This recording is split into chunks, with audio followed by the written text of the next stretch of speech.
In this video, I will go through the core principles of objection handling that I teach all of the sales reps that I manage and I've done for over the past 1.5 years. And if you don't know who I am, my name is Hugo and I'm a sales manager. I manage several different teams, some of which are making several $100,000 cash collected every single month. And in this video, I'll cover exactly the principles of objection handling that I teach all of my reps. So the core mindset when it comes to handling objections is that we sit on the same side of the prospect. That is the kind of energy that we want to give off. Because what I see a lot of sales reps doing wrong, that I coach, that I manage, is that they try to convince them way too much. They come across as if they really want to get out something out of call and not do it for the prospect, but rather for themselves, right? And when you have that energy, whatever you say, it won't land, right? You just push them away a lot more. So what I always say is that we want to sit on the same side of the table and not on the other side, right? I say we can't play ping pong with them, right? We want to say sit on the same side of the table. We want to put our arm around them and just say, okay, I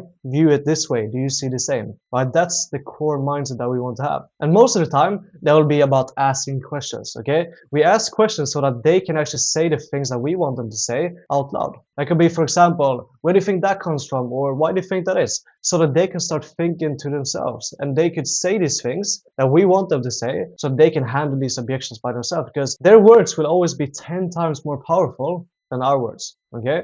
But at the same time, sometimes we want to guide them. We want to try to convince them, right? We need to be that leader. With some prospects, you gotta be that leader. They just step in and call out their bullshit. Obviously, you try to ask a lot of questions so that they can start seeing it. But if they just keep on going back and back and back to their bullshit, you will actually benefit and they will benefit more by you calling them out, okay? You step into that leadership role. But that is the core mindset, because you always have to do it for their sake. Because deep down, if you only do it for yourself, if you only do it to push them in so that you can get a commission check, but don't really care about, okay, if they're gonna get results or if this is actually a good fit for them, then they will feel that. They will feel that energy throughout the call, but especially in the objection handling stage, because then you've dropped the price and then there's a lot of emotions involved. Okay, so make sure that you do it for them. The first step when it comes to actually handle objections, when we have this core mindset in mind, is to isolate the objection, okay? Never take the surface level objections at face value. For example, I need to think about it. In my opinion, that's not really even an objection.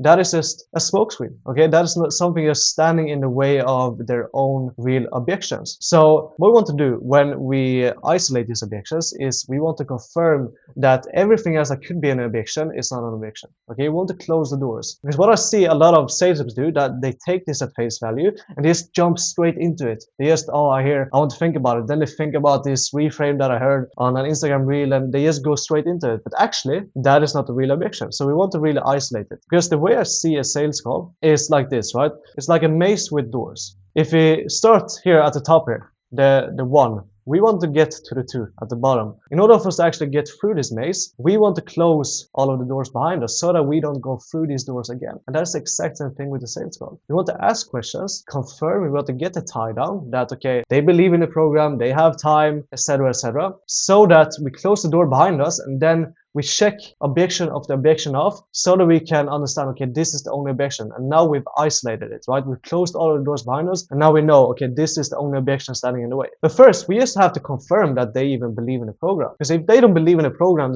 that can get them results, then it doesn't matter what other objections they have. It doesn't matter how much it is, because they're not going to pay if they don't believe in the program. So that is the first thing that we need to confirm. So that's usually what I always do and I teach my reps to do as well. An example of questions in this stage is, okay, price aside, on a scale of 1 to 10, 1 is this program is the worst I've ever heard of, and 10, this is a program that will 100% help me reach XYZ goal. Where on that scale are you? Would it be anything that makes you doubt? Would it be anything that stops you from believing that this will actually work out for you? Okay, ask those kind of questions so that you really understand that they believe in the program. And read between the lines here. Read between the lines. Because sometimes they will say something, but they won't actually mean it. So call that out. And then if we get a good and positive answer, we want to get a buy-in, okay? What specifically about the program makes you think it could help you reach XYZ goal? That will help us understand even more. Do they actually believe in it or not? Okay. But if we get a bad/negative answer, then we just need to go into that objection. Maybe they believe that they don't really have the time, or that the offer owner, the mentor, they might not believe in them. Okay. Then we handle that objection.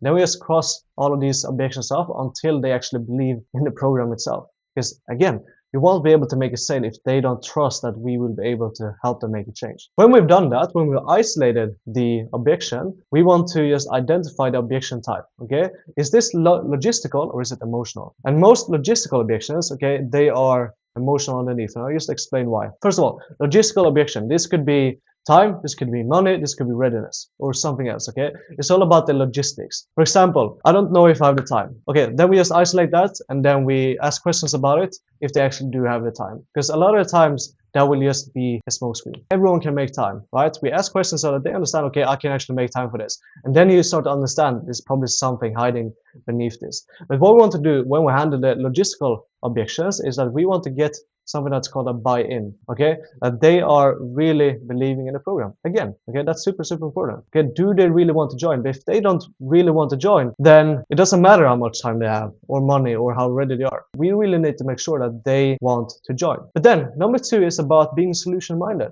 When we have got that buy-in that they want to join, but it's only this standing in the way, then we want to be solution-minded. Okay, can we set up a payment plan? Can we fit it into their schedule? Right? Can we help them with XYZ? Okay, be creative here so that they can actually handle this logistical objection by themselves. Okay, what we want to do though is we want to make sure that we actually pre-handle this in the discovery phase. It's super easy.